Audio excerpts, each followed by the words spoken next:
નમસ્કાર દર્શક મિત્રો, હું છું ચૌહાણ હિરણ. તમે જોઈ રહ્યા છો લોકસામના ન્યૂઝ. તો જોઈએ આજના સમાચાર.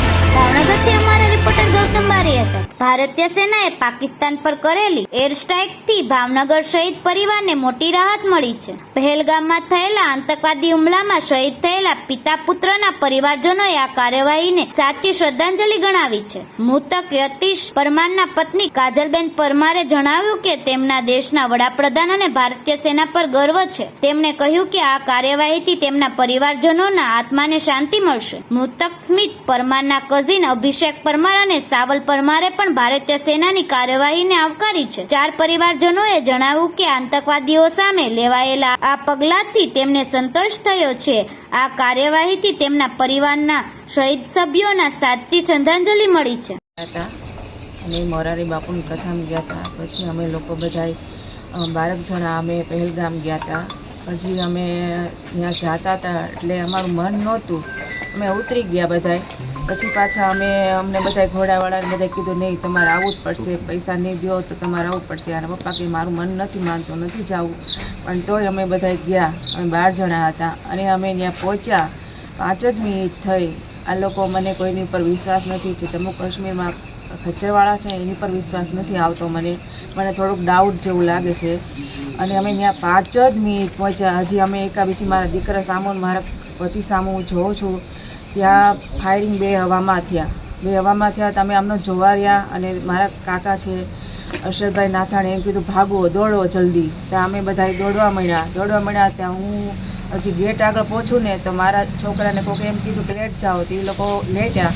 ત્યાં તો હું પાછું જોઉં તો મારા છોકરાની સામે એક ગોળી વાગી ગયેલી જોયું મેં. ત્યાં હું એને લેવા ગઈ ને તો એને લોહી લુહાણ મેં જોયો છે. અને મારા પતિને માથામાં મારી દીધી ગોળી વાગી ગઈ છે. અને મને એટલું દુઃખ છે કે મને આ જે દેશની મારી ઉપર દુઃખ પડ્યું છે એવું કોઈ મારી ભારત દેશ માતા કે દીકરી માથે કોઈની માથે ન પડે એવું હું પ્રાર્થના કરું છું. અને મારા મોદી સાહેબ મારા ભગવાન છે. અમારું આખું ઘર અમે પૂજી છે. અને મને પહેલેથી મારા દેશ પ્રત્યે તો મને બહુ લાગણી છે. અને જે આપણે ભારત દેશે સેનાએ આપણે જે અમારો સાથ સહકાર આપ્યો છે, અમને અહીંયા પહોંચાડ્યા છે, એની તો હું ખૂબ જિંદગીભર હું રાખીશ. પણ જે અત્યારે આ હુમલો થયો છે એને મને ખૂબ શાંતિ મળી છે. અને હું તો કહું એનું આખું નામ નિશાન મિટાઈ ગયો. મોદી સાહેબને એવી પ્રાર્થના કરું. અને મારી જે ભારત સેના જે રક્ષણ કરે છે એને માટે મને ખૂબ ગર્વ છે. અને મોદી સાહેબને હું ખૂબ આભારી માનું છું. ભારત માતા કી જય. થયા છે ભારતે પાકિસ્તાન ઉપર હુમલો કર્યો છે. મારા 2 સ્વજનો ગુમાવ્યા છે, મારા પપ્પા અને મારા ભાઈએ. એને ભારત માટે 2 આઝાદી આપી દીધી છે ગોળી ખાઈને. હવે એના દિવ્ય આત્માને શાંતિ મળે એટલે ભારતે હુમલો કર્યો છે.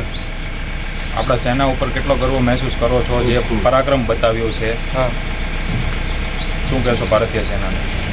ભારતીય સેના ઉપર મને ખૂબ ગર્વ છે કે આજે રાત્રે 2 વાગે હુમલો કર્યો છે. એને જો આપણા દેશના પ્રધાનમંત્રીએ કહ્યું હતું કે આતંકવાદીઓનો ખાત્મો કરવામાં આવશે અને કર્યો ખરી. મોદી સાહેબ ઉપર મુજે ખૂબ ગર્વ છે. હવે તમારા પરિવારજનના સ્વજનને આત્માને શાંતિ મળે. મારા પપ્પા અને મારા ભાઈને દિવ્ય આત્માને હવે શાંતિ મળે એવું મને ખૂબ ગર્વ થયો છે આજે. તો ફરી મળીશું એક નવા સમાચાર સાથે. ત્યાં સુધી જોતા રહો લોકસામના ન્યૂઝ.